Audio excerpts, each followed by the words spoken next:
Good morning friends. आज के आरेकटा दिन शुरू हलो।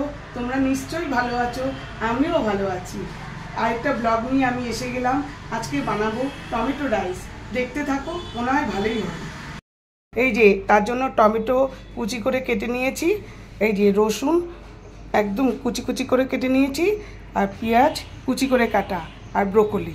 অনেক কিছু সবজি দেওয়া যায়, কিন্তু আমি আর কিছু দেবো না, এটাইতেই হবে। তোমরা ইচ্ছে করলে আরও অনেক বেশি দিতে পারো। এই শুরু করছি রান্না। এই যে তেল দিয়ে দিয়েছি, গ্যাস জ্বালিয়ে দিয়েছি, তেলটা গরম হোক, এবার এক এক করে দেব।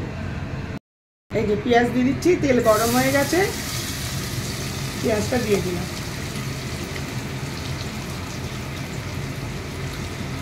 হ্যাঁ, লঙ্কা কুচিও কেটে রেখেছি, লঙ্কা কুচিও দেবো, লম্বা লম্বা করে মাঝখান দিয়ে কেটে রেখেছি লঙ্কা। এবার পেঁয়াজটা ব্রাউন কালারে আসুক, তারপরে ব্রোকলি দেবো, টমেটো দেবো। এই যে রসুনটা দিয়ে দিচ্ছি,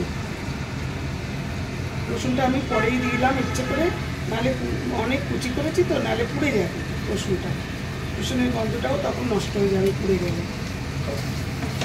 এই পেঁয়াজের সঙ্গে একসঙ্গে ভাজা হয়ে যাবে।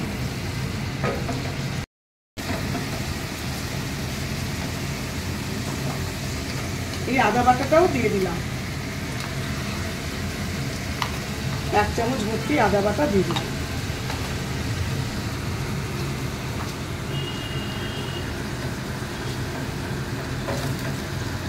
এই যে পেঁয়াজটা হালকা ব্রাউন হয়ে গেছে, এইবারে আমি টমেটোগুলো দিয়ে দিলাম।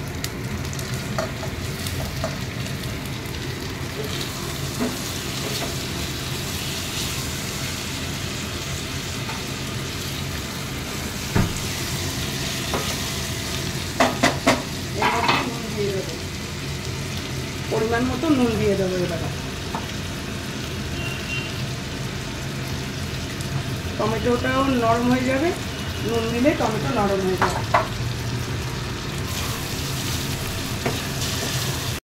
হচ্ছে হয়ে গেছে, সব মিক্সিং হয়ে গেছে। হ্যাঁ, টমেটো নরম হয়ে গেছে, টমেটো একদম নরম হয়ে গেছে। কমিয়ে রেখেছিলাম টমেটোটা, একদম পেঁয়াজ সব একদম নরম হয়ে গেছে। এইবারে আমি ব্রোকলি মশলা সব দেব।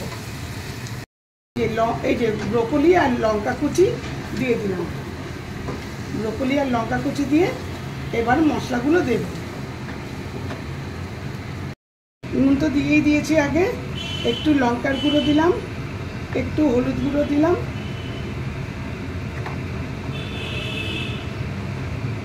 ধনে জিরে, আর কিছু দেবো না।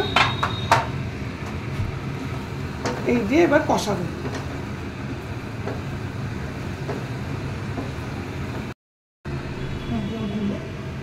এই যে গরম জল দিয়ে দিচ্ছি, একটু গরম জল দিয়ে দিচ্ছি। গরম জল দিয়ে দিলে একটুখানি ঢাকা দিয়ে রাখবো।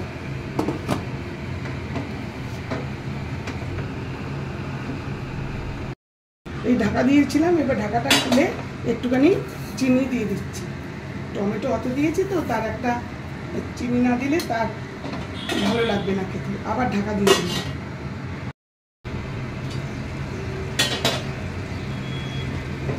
হ্যাঁ, হয়ে গেছে, ব্রোকলিও সিদ্ধ হয়ে গেছে, একদম ঠিকঠাক করেছে। এবার রাইস দিয়ে দেবো। রাইসটা আগেই করা আছে, রাইসটা আগেই করে রেখে দিয়েছি, ঝরঝরে করে রেখে দিয়েছি রাইসটা করে।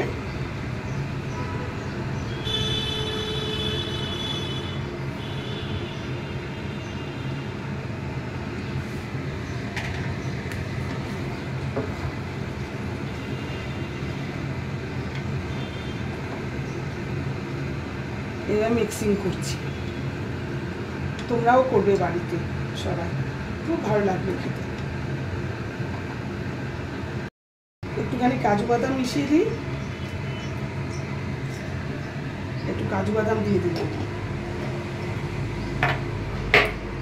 একটু কিশমিশ দিয়ে দিলাম, খেতে আরো টেস্টি হবে।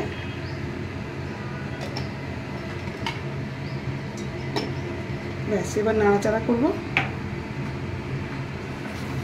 মিশিয়ে নেব কাজু বাদাম কিশমিশ।